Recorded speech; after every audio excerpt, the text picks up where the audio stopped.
They gathered before the camp's gate of death.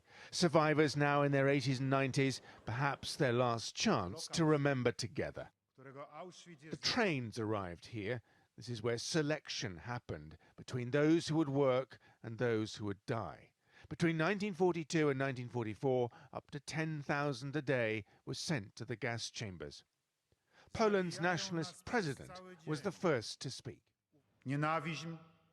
Hate, chauvinism, nationalism, racism, anti-Semitism here took on the form of a mass organized methodical murder.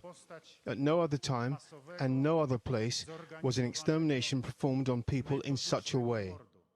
Modern political rivalries have cast a shadow, with bitter recrimination between Russian President Putin and President Duda about their nation's wartime roles and responsibilities. Putin wasn't here, though his countrymen liberated the camp. But the focus was on survivors and their memories. I think that the most severe thing for me was the loss of my hair. It gave me a sense of feminine beauty. My hair was smooth and pleasant to the touch. It was mine. It was touched by a criminal hand who took my crown of hair away and turned me into a sad, pitiful creature.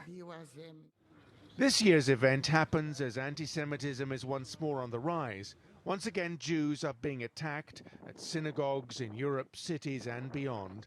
Racism and intolerance of minority communities are increasing.